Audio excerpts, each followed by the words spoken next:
lecture series started by ICAR, and that lecture series, we had 59 lectures till date, and today we are going to have the 60th lecture. As you all know, that this particular lecture series is being organized for a very important cause, and that is the 75 years of India's independence, the Azadi ka Amrit Mahotsav. It's a matter of proud for every Indian that we had the glorified 75 years. ICAR has taken up many activities to celebrate this important day, which we are going to complete on 15th August 2022. One of the activity is this 75 lecture series. And under this lecture series, ma'am, it's a pleasure for me to inform you that we had lectures of very eminent personalities. And it's not only for the agriculture research policies, but also it included motivational lectures. It included health-related issues. It covered many other general issues also. Last few days back, we had a lecture on the child rights also. We are going to have a lecture on the women's rights also. So we are having diversified topics. And in the same series, the topic which has been chosen for today's lecture is also very relevant. And that is poverty, hunger, structural transformation, and sustainability. The India and the rest of the Asia. Very important topic, because the speaker is one of the authority at the world level on this particular topic. You know, Dr. Lele. She is a well-known figure and doesn't require any introduction to this August audience. But I can just refresh your memories by saying that Professor Lele was the first woman to be awarded a PhD in applied economics by the Cornell University at the age of 24. She has decades of experience in research, operations, policy analysis, and evaluation.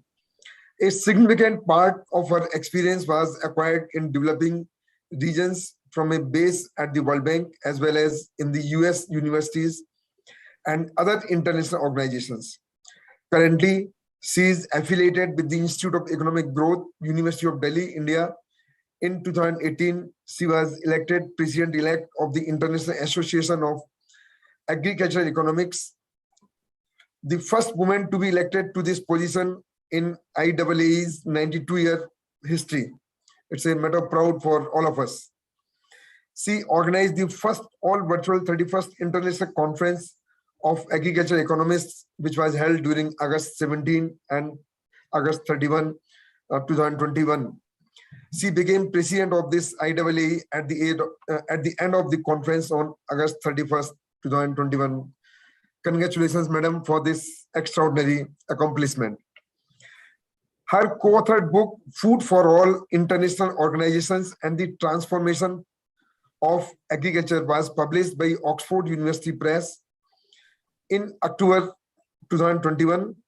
She served on the Science Advisory Committee of the UN Food Systems Summit held on October 2021. She has published extensively on agriculture and rural development, including independent evaluation reports from the World Bank. She has contributed well over 130 book chapters, papers, articles, and other writings on food and agriculture, the environment, public health, science and technology, aid and finance, and evaluation in Asia, Africa, and Latin America. A wonderful accomplishment, I can say. Her honors include many. I'll just read only few.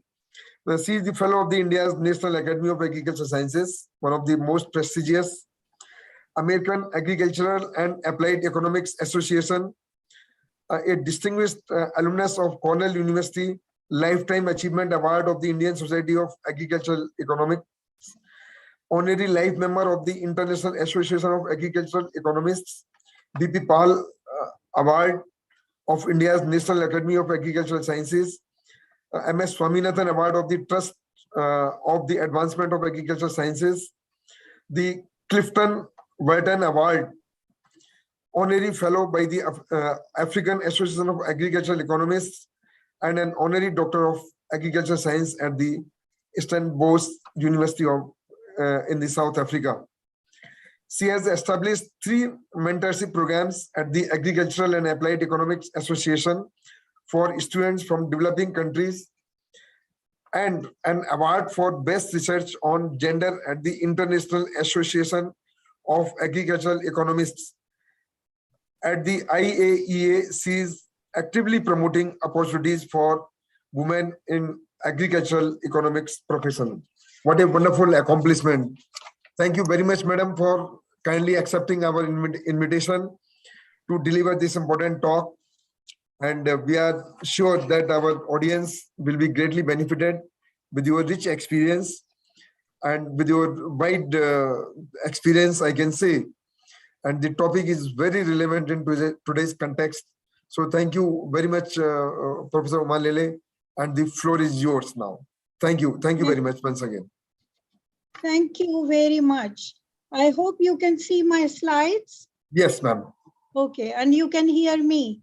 Yes, very clear. Okay, good. Okay, so I have a lot of slides and I'm going to go very rapidly through the slides so that if there is an opportunity, we can have a question and answer session.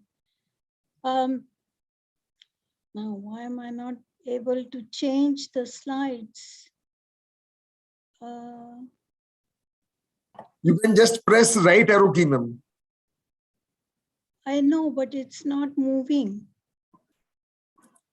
The screen is not moving. That's a problem. If you go to the bottom, you will see a light, 2 light arrows. Click on. I know, but the screen is locked. I'm not able to move it. You again share and then again share. Maybe it is visible. Okay. Now it's coming. Yeah. I think hopefully it moves. Okay, so the scope of my presentation is quite wide. I'm going to speak briefly about what has gone well in India and what remains to be done. Some new evidence on poverty reduction, which in a way asks more questions about how much poverty has been reduced in India than used to be the case before. India's performance selectively compared to other Asian countries. I think it's quite important that India not just look at itself, but look at how well it has done compared to other East Asian and Southeast Asian countries. And then some complex challenges about poverty and sustainability issues. What does India need to do in order to get to a better place than it is currently? So that's the scope of my presentation now. I'm hoping that these slides will move forward. I don't know why they are not. That's a real challenge. Just click anywhere on the slide and then use your arrow keys. Yeah, it's okay there. So there is a long list of what has gone well in India. One good news is that the IMF is predicting that India will resume its rapid growth rate, which was affected severely by COVID. There is also significant poverty reduction, but as I'll point out, it's not as significant as it has been in East and Southeast Asia. There is a new debate on poverty. And in a way, on a positive side, India has now developed large number of areas where there are food surpluses. It's the biggest producer of milk, fruits and vegetables, eggs, meat, etc. It has huge grain stocks, and it's an issue that I will discuss much further because I think India now needs to ask itself some questions about whether its grain stock policy makes sense going forward. It has huge assets in being able to reach people, universal ID card, bank accounts, a huge food distribution program, a national market is emerging, and it has number of other positive things, including, much to my pleasant surprise, India has become the largest unicorn producer with private investments which can be taken advantage of for betterment of the Indian society. So one of the questions then is, how is India's democracy affecting policy reforms both positively and negatively?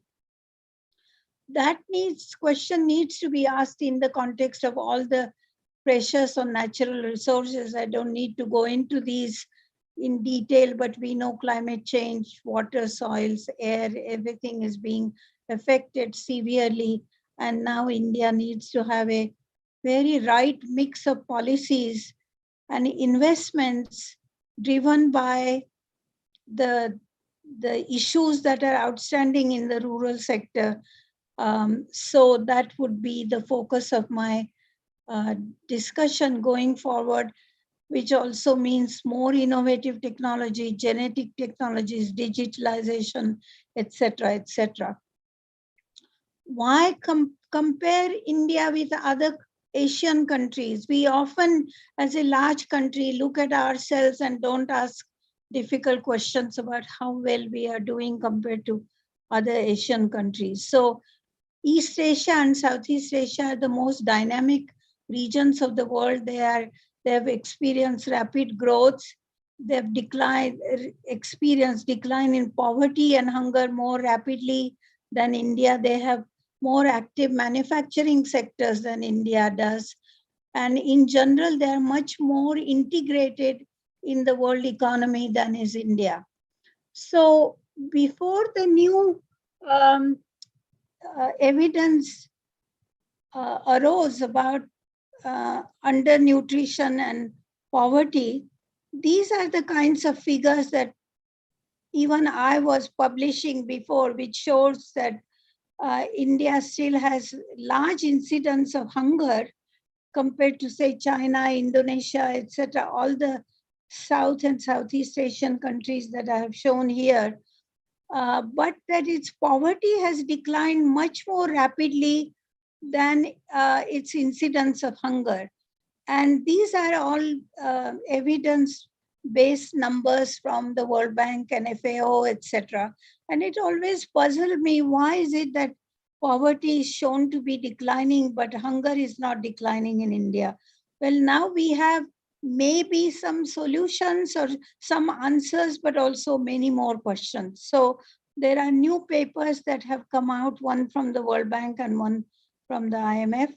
The paper from the World Bank basically says that there has been no new data since 2011-12 when NSS surveys stopped, and it makes these projections and comes to the conclusion that its earlier projections, which are shown in these dotted lines, were much more optimistic than the bank's projections currently.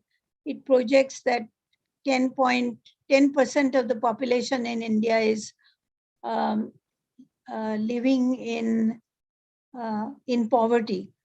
Whereas the IMF one, which is interesting, done by a former colleague of mine who used to work for me a long time ago, it also projects based on 2011 numbers, but it comes to the conclusion that India has actually eliminated poverty completely.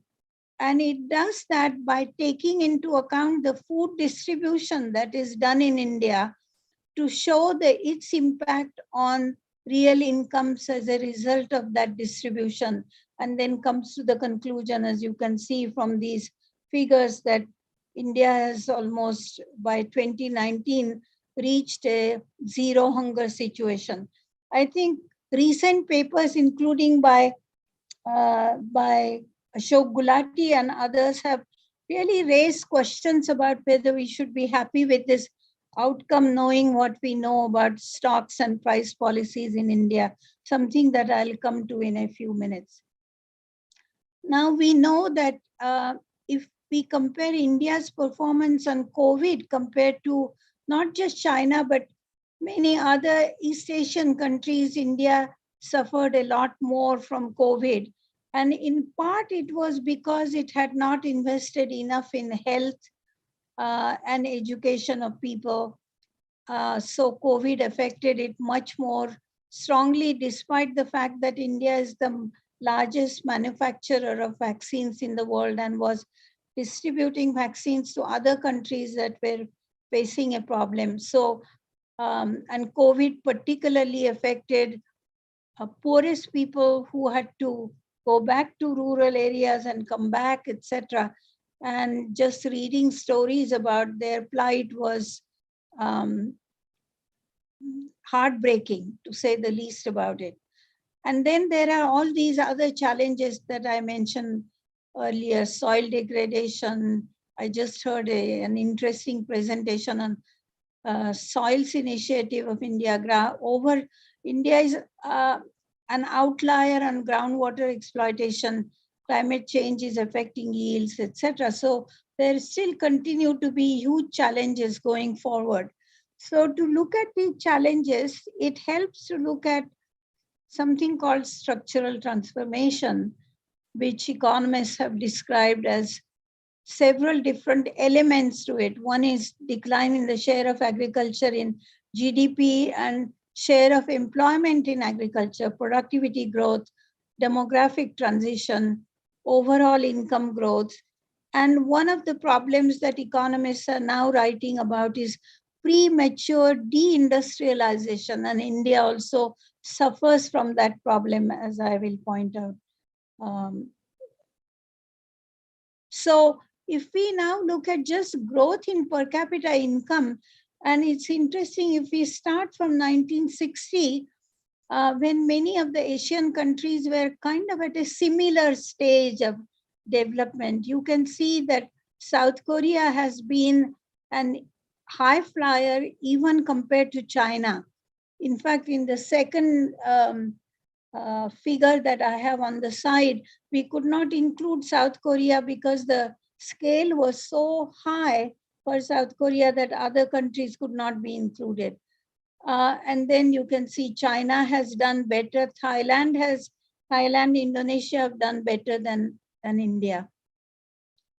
Now, if we look at TFP growth, total factor productivity in agriculture, something that Keith Fugly has been tracking for a large number of countries, again starting from 1960, we find that although India had the Green Revolution and that led to other revolutions, that white revolution, poultry revolution, etc., etc., you can see that the green lines, and in almost all my graphs, India is the green line.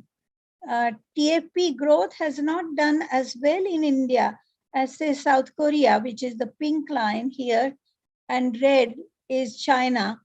And other countries in South and Southeast Asia have done better on TFP growth than has India. Then if we look at the sources of this growth in productivity, we find that Africa, much of this increase in production has come from area expansion.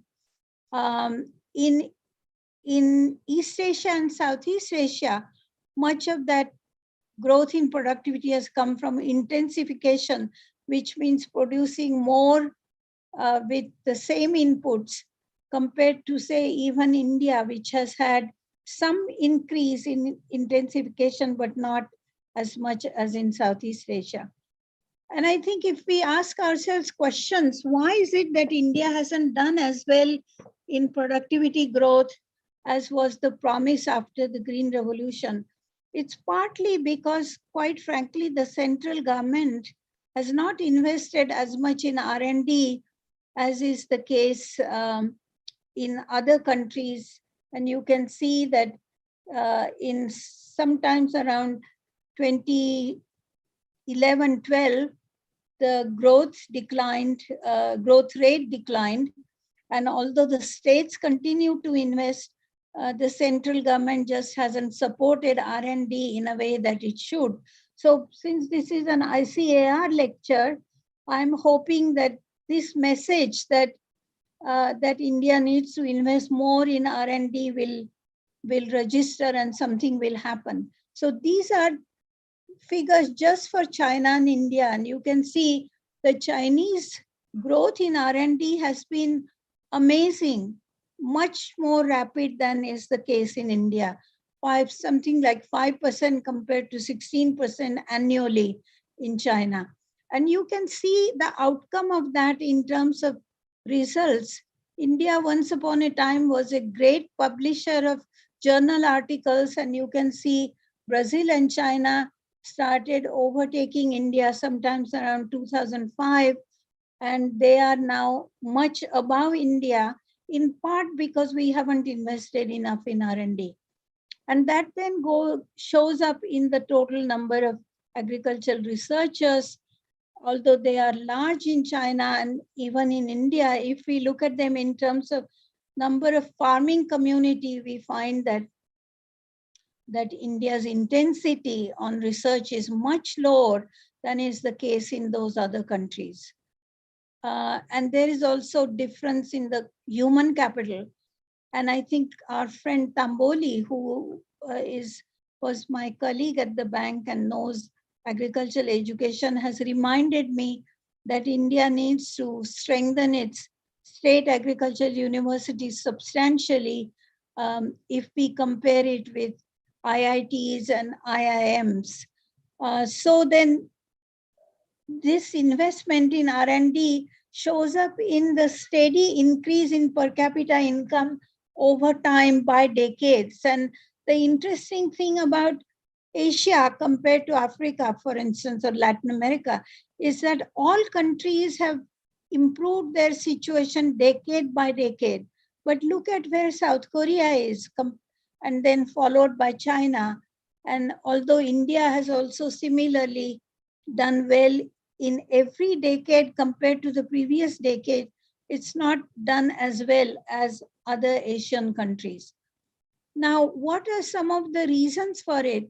First of all, India has had a much slower demographic transition than other countries. South Korea's demographic transition was so rapid that the population growth declined rapidly, but more women entered the labor force. So the green line again shows the demographic transition in India. The pink line well below that is South Korea, followed by China, and then other countries doing less well. As a result, India's population is going to peak sometime after 2027, if I recall correctly. And therefore, population pressure is much greater in India. Now, we look at share of agriculture in GDP. Again, shares have declined in all countries as was expected, but this decline has been slower in India than in other countries. If we look at, I use 1985 as the base because then it enabled me to include Vietnam, which would not have been possible otherwise. So what has happened to employment? The share of GDP in agriculture has declined, but the share of employment in agriculture hasn't declined as rapidly as is the case. For instance, again, the pink line for South Korea, red line for China. Some of these lines are for Southeast Asia. And then India's decline in employment in the agricultural sector has been much slower, which means majority of the population in India that is poor is in the rural areas. If we look at value added, because economists have normally talked about structural transformation as moving from agriculture to industry, again, India's rate of manufacturing has not been as rapid in terms of share of GDP as is the case in other countries, say in China, South Korea, etc. And therefore it suggests that India has not been able to create enough value added and employment, this next figure, compared to say South Korea, China, etc. The green line again is India employment is increasing, but nowhere compared to other countries. Employment in the services sector. This surprised me because by and large, we think of India as a country with strong service sector, and it's creating employment, but India's service sector is very dualistic. It has this IT sector, which is very dynamic, but compared to, say, South Korea, the pink line again, which has created huge amount of employment in the service sector, and so had China, India's employment in the service sector is nowhere comparable to that in other countries. So what do we need to do? We need to invest a lot in the quality of human capital. And these are numbers Tamboli provided, that India has IITs, which are world-class. India has management institutes, but large number of state agricultural universities, which were once upon a time really at the cutting edge of where research was, and it looks like they are no more there. So when that is combined with savings and investments, again, you find that East Asia is an outlier. It's saving more than 40% of its GDP in savings, and it's also investing a lot of that in capital formation. The blue line here is East Asia and Southeast Asia. India's savings and investment rates have gone up over time. The green line shows increasing, but nowhere near the case in other countries in Southeast Asia and East Asia. And of course, as would be expected, there is substantial difference in the performance of individual states in India. And just in 2 years, you can see that some states haven't grown at all, and it's something that we should be paying more attention to. So what is the result of it? India's capital formation on the left-hand side and foreign direct investments in India have been much lower. Again, the green line shows India's foreign direct investments compared to China, the dotted red line, or East Asia, the dotted blue line. So no wonder that the growth rates in India are lower, because savings and investment rates are lower and capital formation is lower in India. So it's obvious that India's rainbow revolution has improved diets, it's diversified diets and production, but we still need a lot more investment, lot more reforms in policies, institutions, and infrastructure if we are going to keep up with the Southeast Asian countries. Horticultural crops in India is a very positive story, that the amount of horticulture India is producing now is substantially larger than grain production. But again, the problems are in marketing, in storage, value added, etc. So quite a lot of losses. Again, if we look at investments in water, China turns out to be investing a lot more in water management than is India. And I have a number of papers on that, but not enough time to discuss this. On trade policies, again, compared to Southeast Asia, India's trade policies have been highly unpredictable. And by and large, India has been more autarkic compared to other South and Southeast Asian countries. The bans on onions, we are all familiar with them, but recently India first declared that it will export wheat. Our Prime Minister mentioned that in international circles, and then India changed its mind and decided not to export wheat.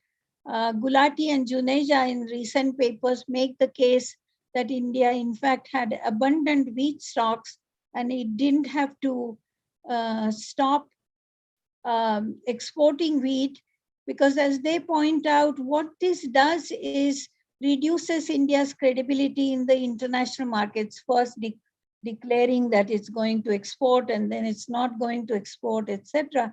And in any case, their argument is that given the stocks in India, there was no reason why India couldn't export. I think one of the important implications of India's price policy, this next one slide that I'm showing, is that India is really an outlier in net taxing its agriculture. And this is important to note because the general view in India is that input subsidies are causing a lot of problem, which rightly people point out. But if you look at price policy, output price policy and input price policies, in net, India's farmers have hurt, the price policy has hurt the farmers more and favored consumers. Whereas in almost all other countries, as you can see here, they have favored their farmers more than they have favored their consumers. And again, it's the political economy of price making in India that needs more analysis. So what do we see on the food procurement and distribution side? Currently, there is the price policy in India, agricultural policy, is playing a dual role. On the one hand, it's trying to stabilize prices, which it does quite well.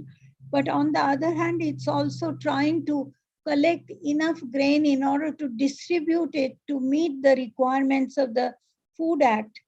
And most economists point out that one instrument of policy can have only one aim, whereas India has this dual aim of policy, which confuses the policy making.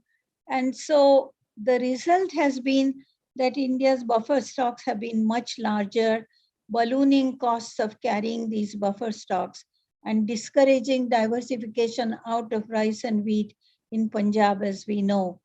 And this idea of feeding 800 million people has number of problems of errors of exclusion and inclusion, which means that people who deserve to be included in food distribution are not always included, and those that should not be in the food distribution program are included.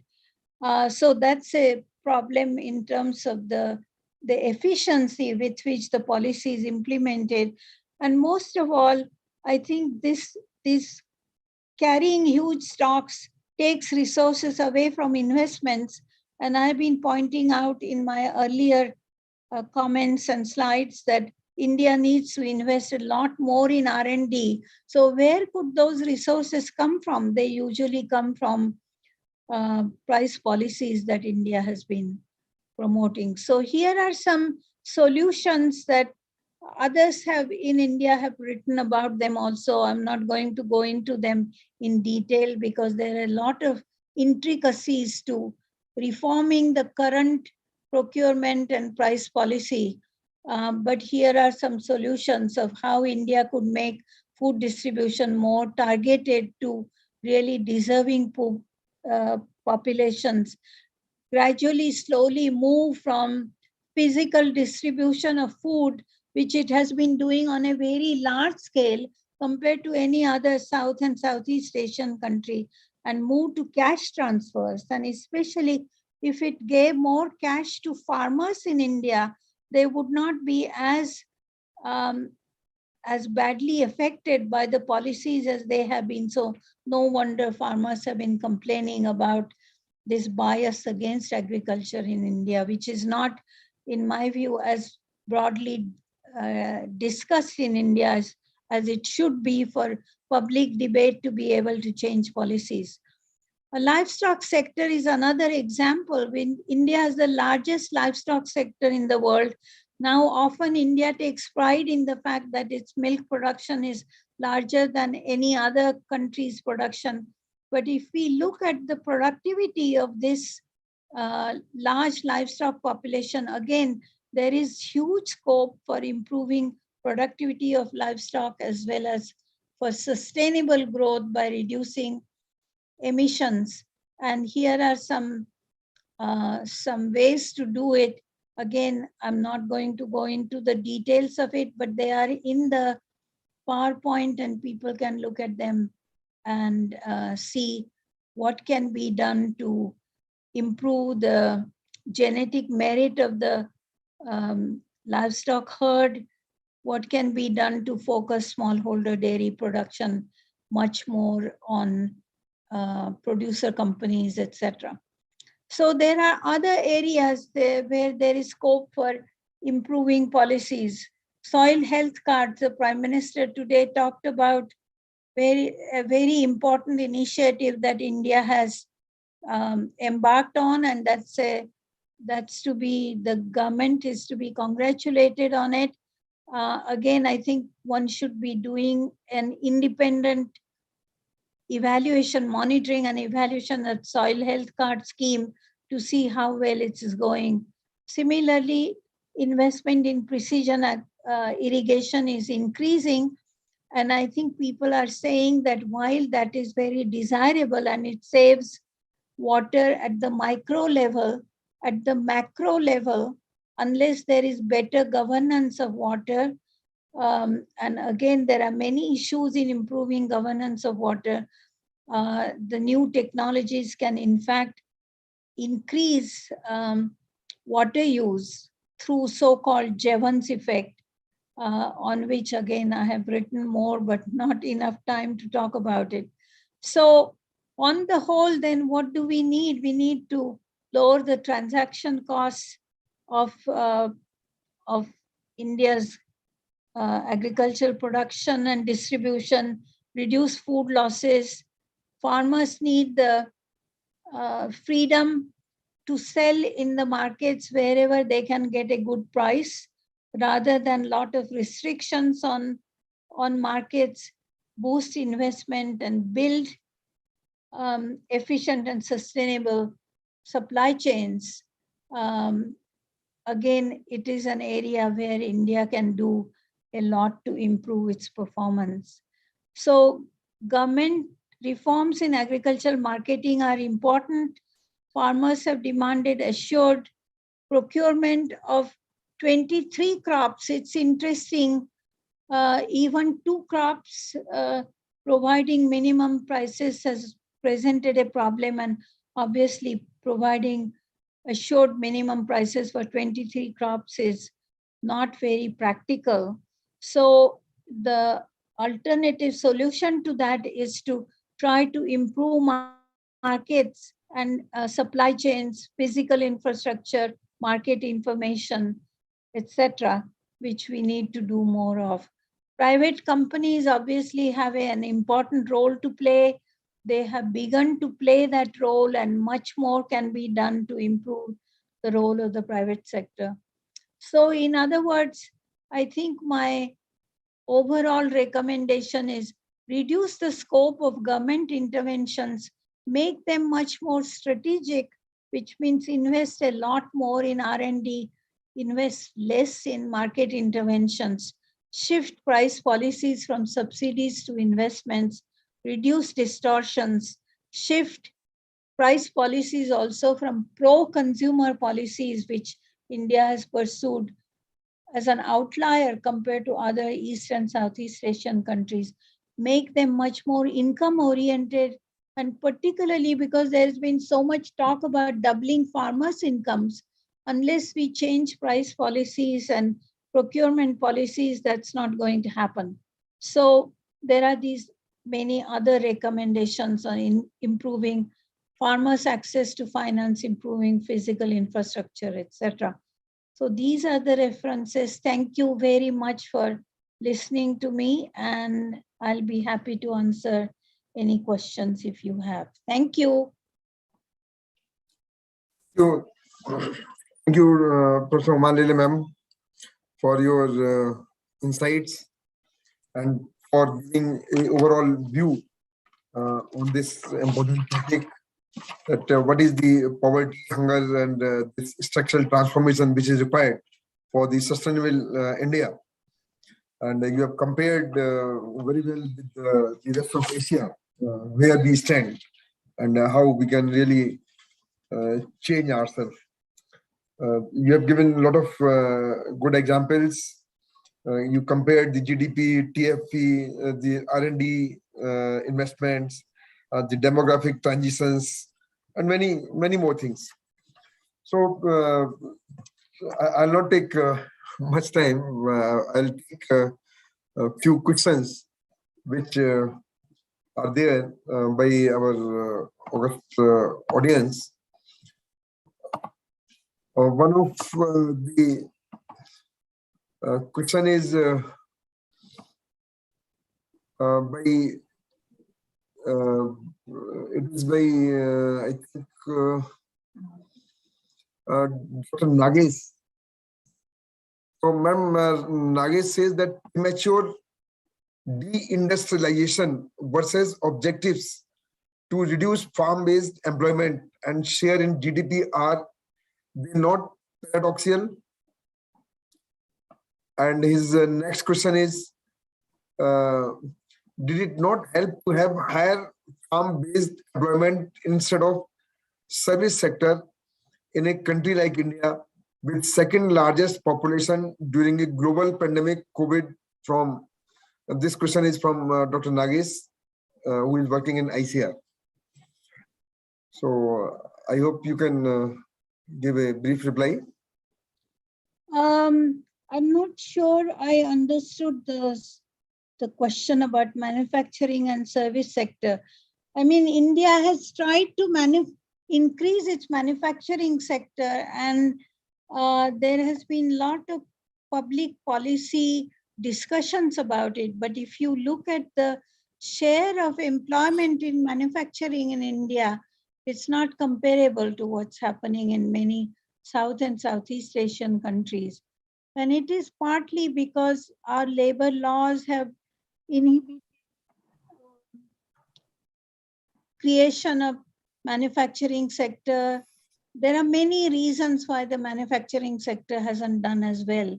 And I was surprised to see that countries like South Korea, for instance, not only expanded their manufacturing sector very rapidly, but they have now made the next transition of moving from manufacturing to service sector by creating a lot of high-paid employment in the service sector, because they have very advanced systems of digital transformation in South Korea, for instance, and in China than has been the case in India. So my point was that we do need to think about structural transformation in terms of creating more productive employment in the manufacturing and service sectors to absorb labor which is currently in agriculture in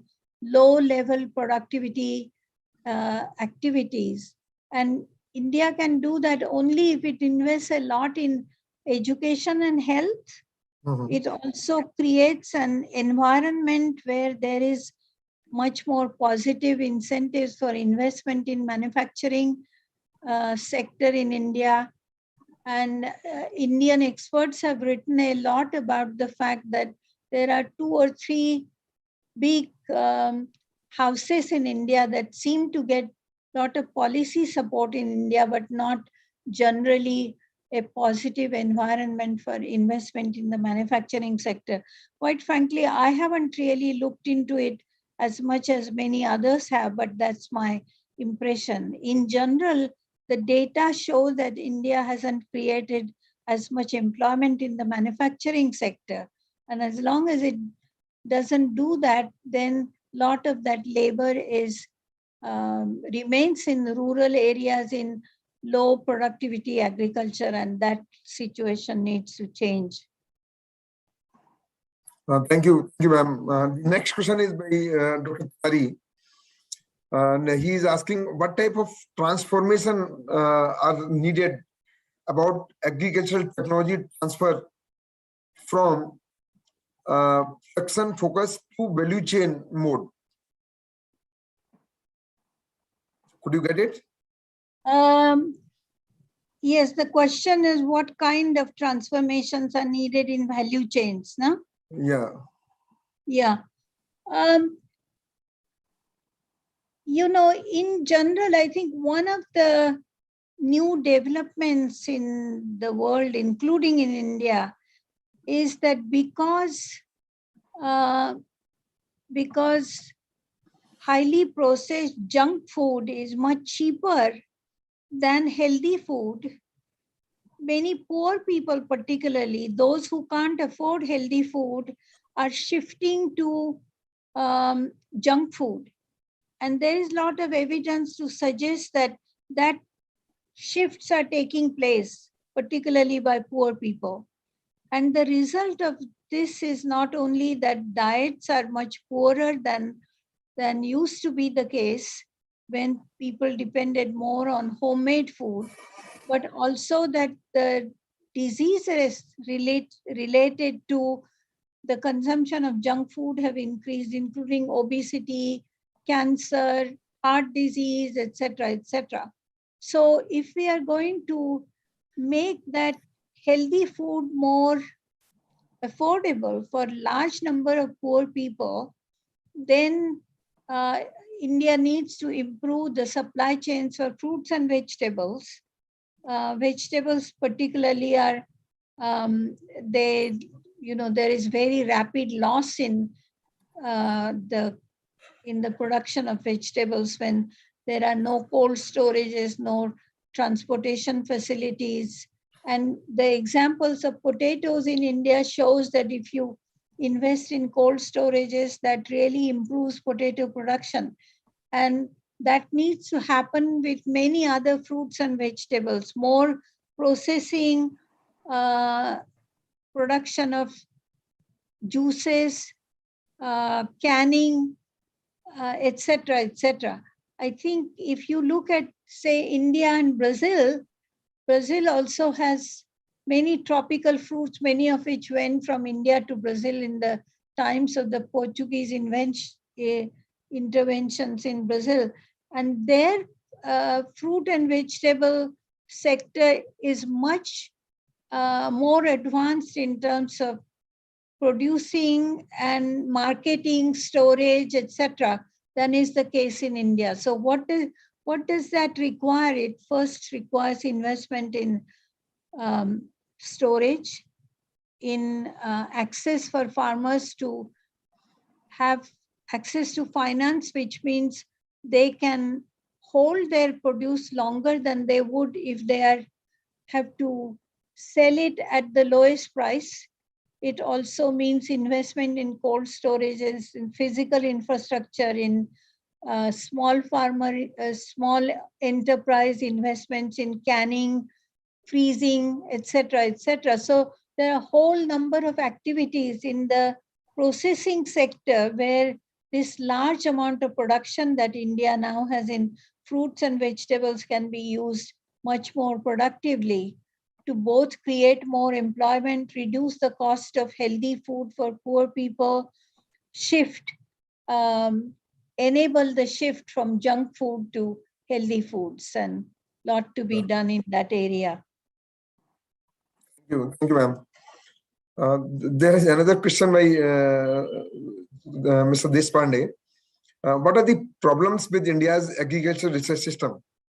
What are the current agriculture research strategies and how these could be improved? And he is further asking, low investment in agriculture R&D is one big issue, but the devil is in details. I didn't hear the last statement. What was that? He's further adding, low investment in agricultural R&D is one big issue, but the devil is in details. In the details, yes.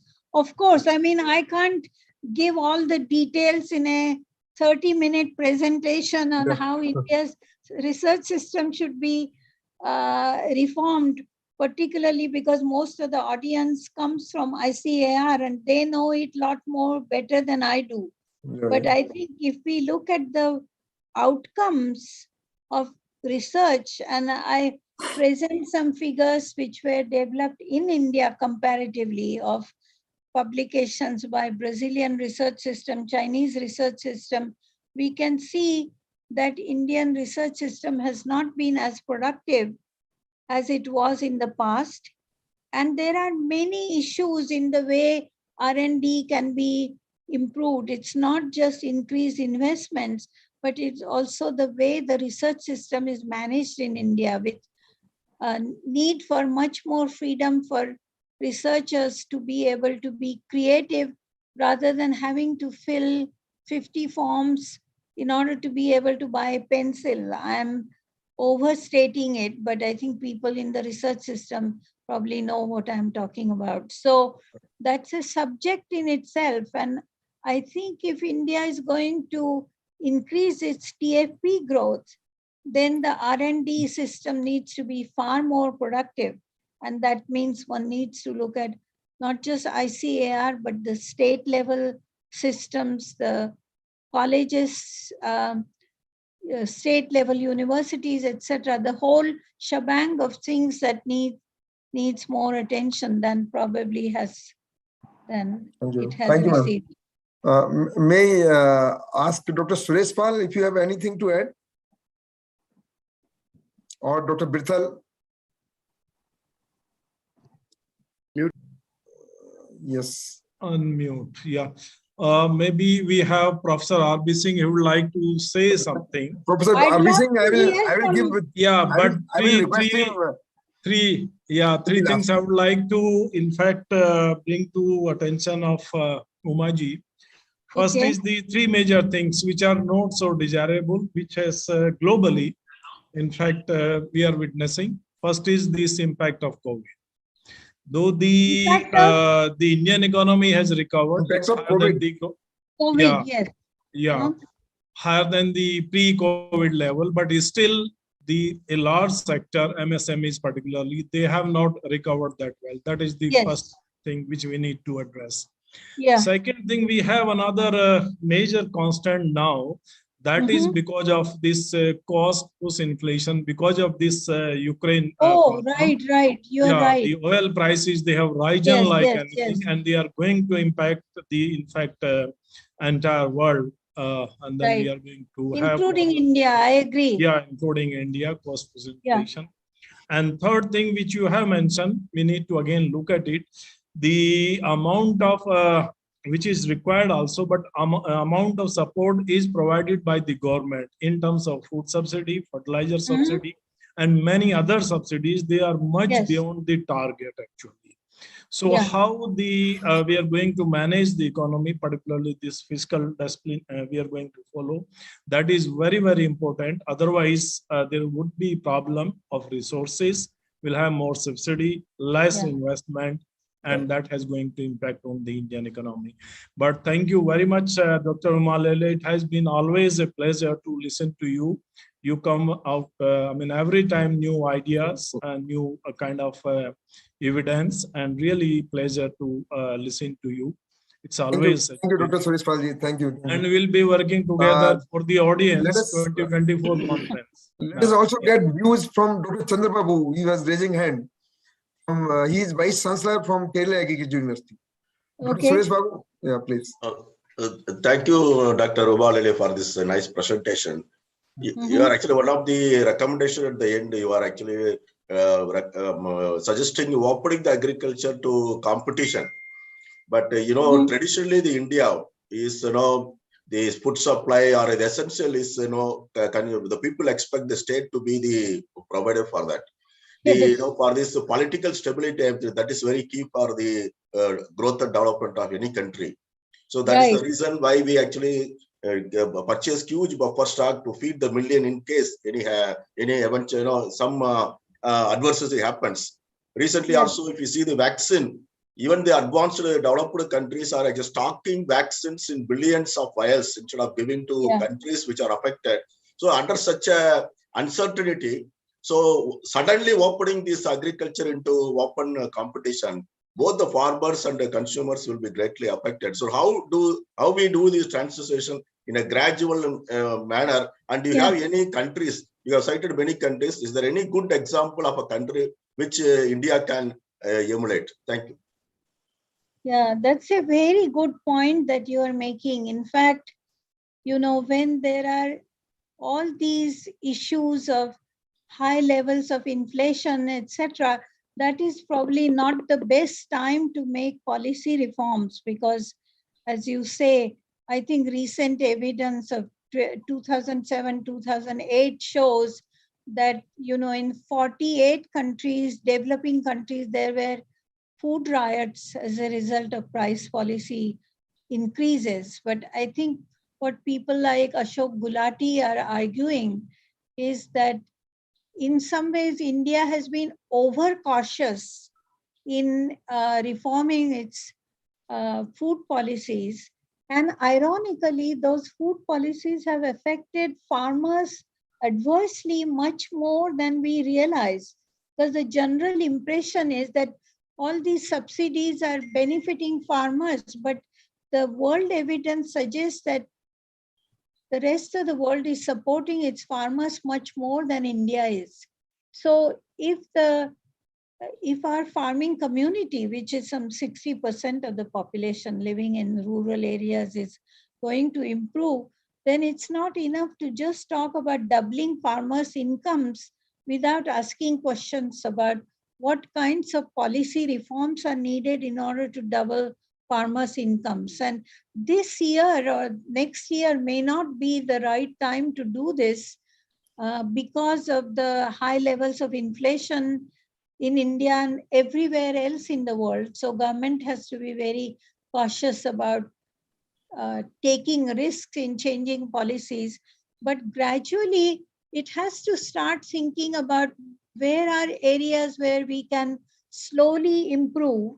And it doesn't all have to be overnight. I think what happened in those 3 policy measures which were first announced and then retracted is that I think it came as a surprise to most economists because they had strongly supported these policy measures, but so it may not have been the actual policies that were changed, but the way they were changed without appearing to be consulting all the key stakeholders that mattered the policies to be then completely retracted with 180-degree turnaround. So the process of policy reforms is as important as the changes in policies themselves. And I think that is an issue that should be discussed internally in the country about the stakeholders, how to increase their ownership. And this year is probably not the best time to talk about reforms because of the high levels of inflation, etc. That's happening all over the world. India is a victim of those external circumstances, and I think unfairly being criticized outside for continuing to make arrangements with the Russia, to get oil at a cheaper price. But it needs that because of its balance of payment situation, etc. So these are not easy subjects, and I shouldn't be giving advice from 5,000 miles away about what should be done, just to highlight them.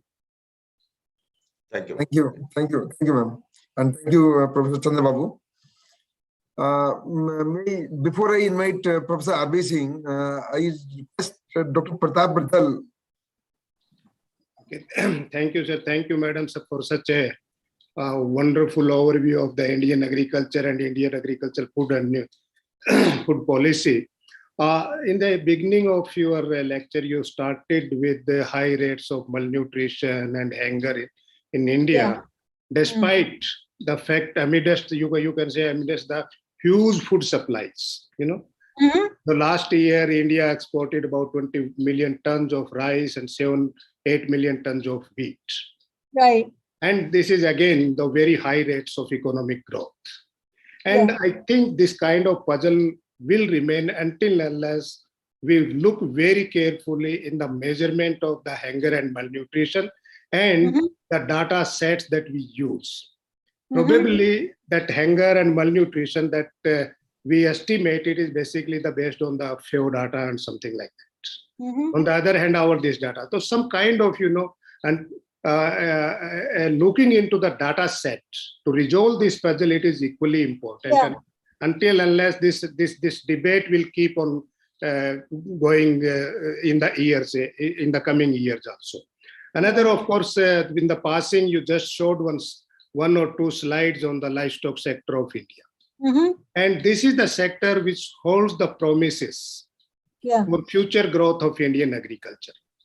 Recently, I estimated that in the past 1 decade, the share of livestock sector in agricultural growth was 55%. Wow. It's a huge, it has been growing very fast. And despite the fact that this sector didn't get much of the policy support except the dairy cooperative movements under the leadership of Korean. Now, see, if you look at the investment, it receives very little investment of that what is going to the agriculture sector as a whole, about 10%. Agricultural credit, its share is just about 6% or something like that. Moreover, there is a policy conflicts. Policy conflicts, why I say that this is because on the one hand, we have banned export of beef or the live animals or the cattle. Right. And on the other hand, our local cows, whose main purpose of rearing was to breed for draft power. And the mechanization, subsidies on tractors, machines, etc., they have made the male cattle redundant. But still we are saying, okay, we have to give more push to the local cattle, etc., until unless we resolve this kind of policy conflicts. So it will be difficult. And my hunch is that if better we don't intervene much in this sector so that it keep on growing itself. Right. I agree with you. I mean, I included those 3 or 4 slides on the livestock sector because I feel that it is a very important sector for the reasons you point out, the large population of cattle in India and its low productivity and relatively little attention to it compared to cropping.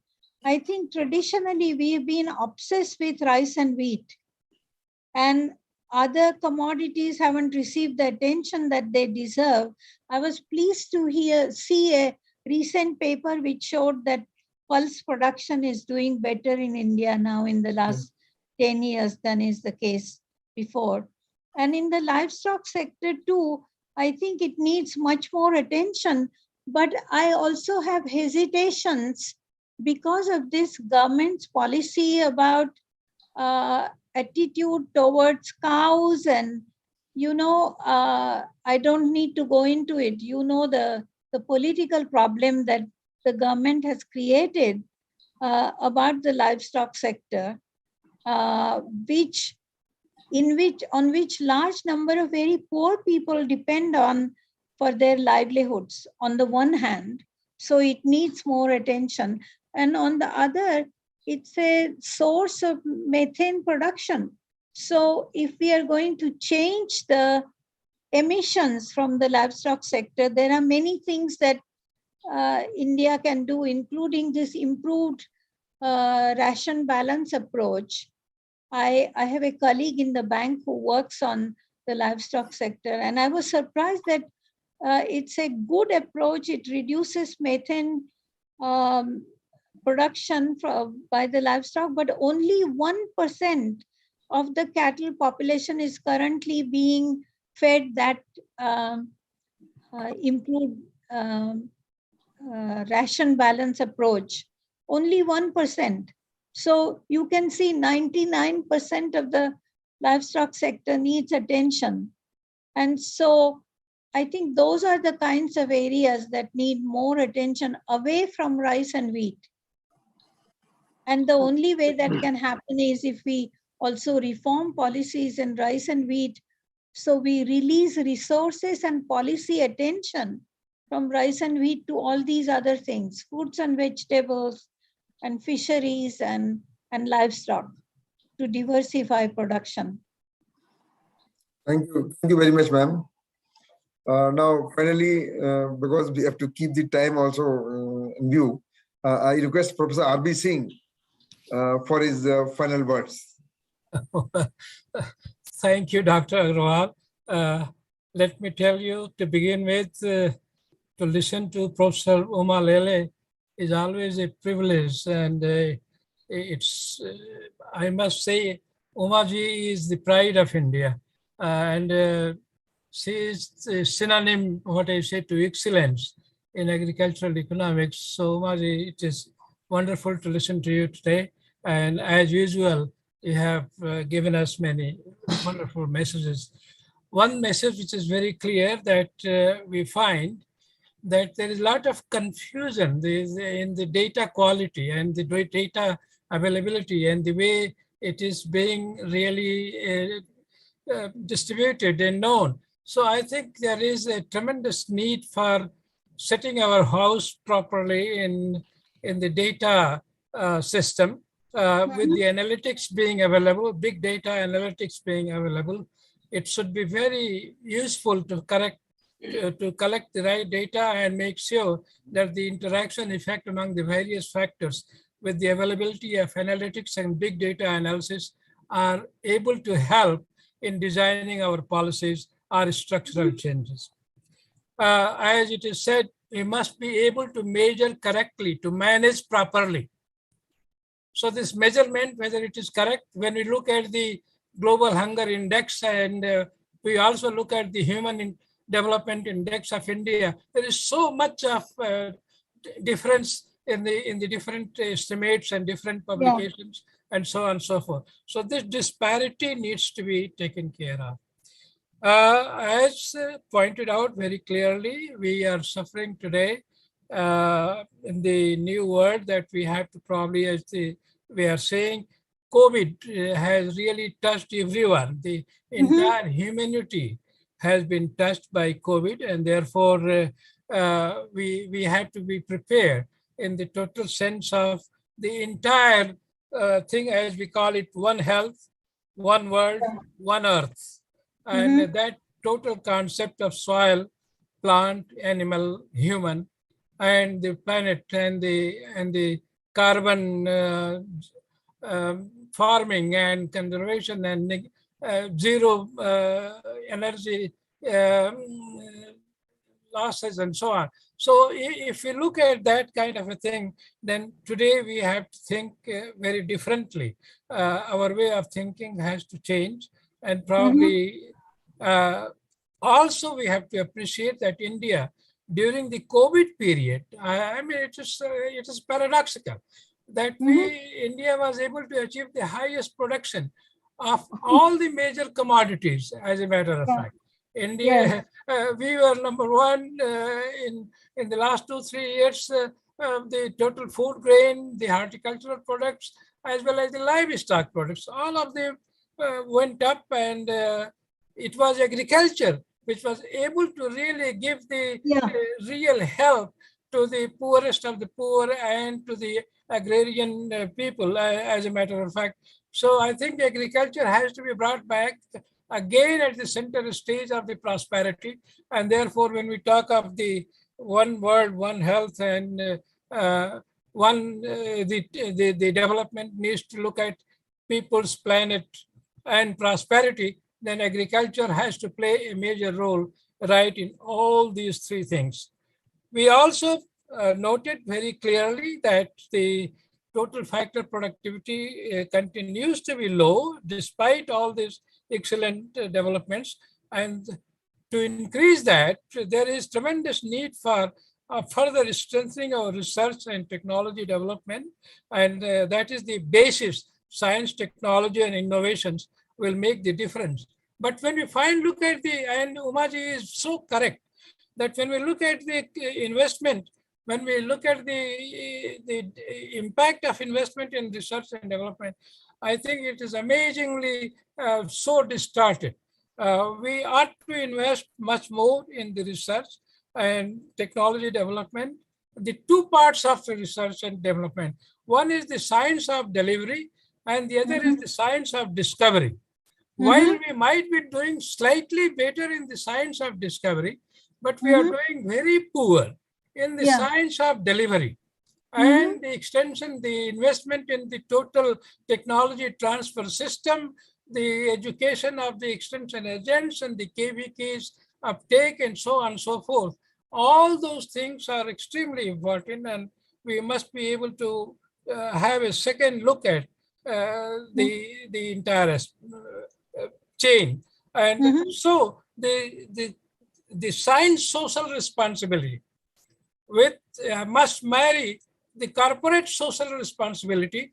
And when we talk of the increasing the investment in agriculture as a whole or in research as a whole, when the two marry, the private sector automatically, the corporate sector responsibility with the science social responsibility, if they get together, the corporate sector must invest more, much more than what they have been doing. And this, I think, the policy should be able to bring the right ambience, right atmosphere to allow the two to marry.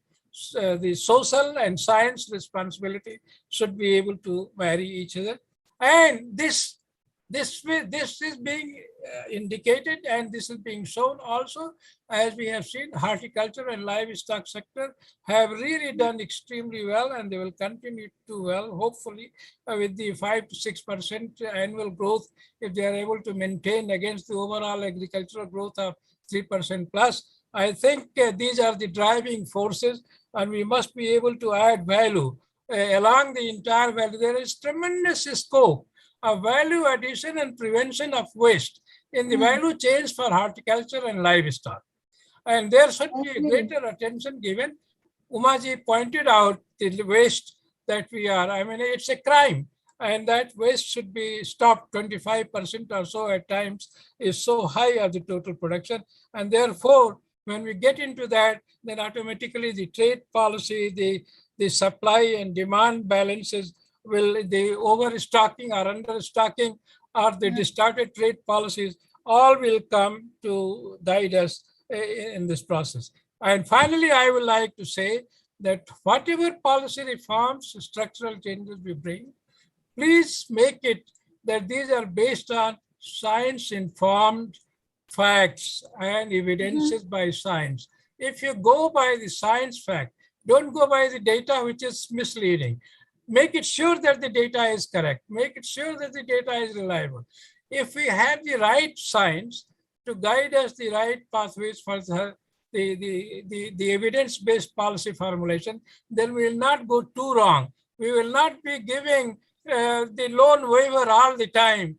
The kind of the safety measures, the social safety measures very often we use are much more politically driven rather than fact and science driven. It is the high time we must speak out very clearly that there is a need for science driven policy changes, and those will be much more tenable to ultimately make everyone happy. And therefore I submit that science led and science evidence policy reforms are the need of the hour today.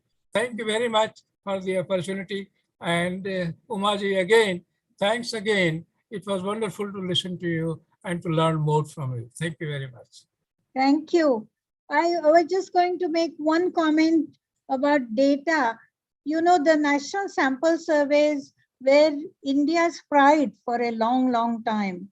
And since 2011-12, there hasn't been an NSS survey that has been publicly released. They have been unofficially released, but that's an example where in some ways India is regressing from its great tradition of collecting good data and being able to analyze it. And many Nobel Prize winning economists have written about this and said, what has happened to this country which had good national sample surveys? So people like you who are and others who made the point about data, they really need to insist with the government that it should not regress. I mean, we expect them to progress, not regress. And NSS is an example of regression. And I don't know why what the real reason is why those data haven't been made public. But the rumor was that maybe it wasn't showing as much increase in income as the government would have liked. I don't know whether there is any truth in it, but that's not the way data should be treated. As you correctly said, data should be based on what is actually happening, and the government should not be interfering in those kinds of things. Yes. So Fully. I think all of you in ICAR who are in this audience, they need to make bigger noises about the importance of data and maintaining our traditions of good science and good statistics in India, for which India has always been well known. And people are raising questions about it now. Right. Very correct. And even people are also questioning the methodology being adopted for this global hunger index. Yeah. Yes. Yes. So that also has to be reviewed and seen. I agree. I think the more work India does on its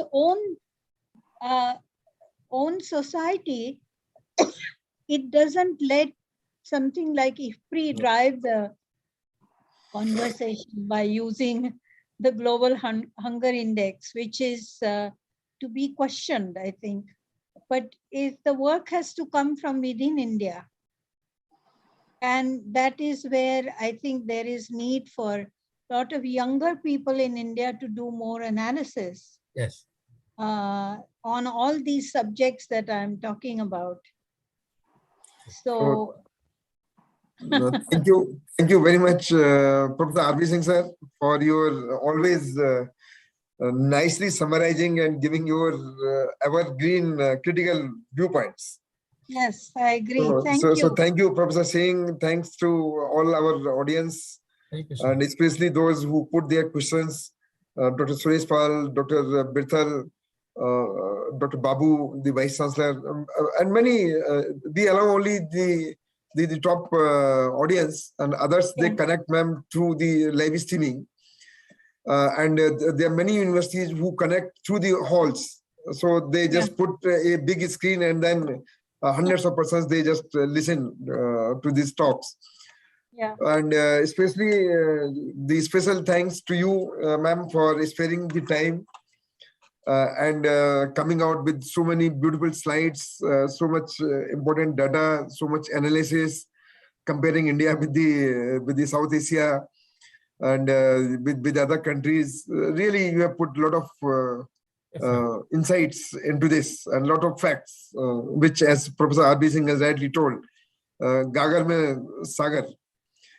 सागर में गागर सागर में गागर Gagar में सागर. So, just for your information, I'm coming to India for the 2024 conference, as you know. Sure. The next international conference is going to be held in India. And I'm hoping I can come sometimes before that too, COVID willing. But because now COVID has become very unpredictable, so we never know what's going to happen. But anything I can do to help build research on these kinds of issues, I'm more than happy to help. Thank you, ma'am. Thank you for a kind of. Thank you for giving me an opportunity to speak. We will convey your message. We'll convey your message to Dr. Mahapatra. Okay. And unfortunately, he could not join. Otherwise, he doesn't miss even a single lecture, and he always attends. But because of his lot of engagements, I understand. Yeah. So thank you once again, ma'am, for this beautiful words, beautiful advice, beautiful conclusion, recommendations, and many other insights which you have given today. And thanks to all our audience. Thank you, sir. Thank you. Good to see you, Dr. Singh. Thank you, Umaji. It is always a privilege. Undiminished pleasure. Undiminished pleasure. Okay. Thank Bye. you so much. Namaskar. Namaskar, ma'am. Namaskar. Wonderful.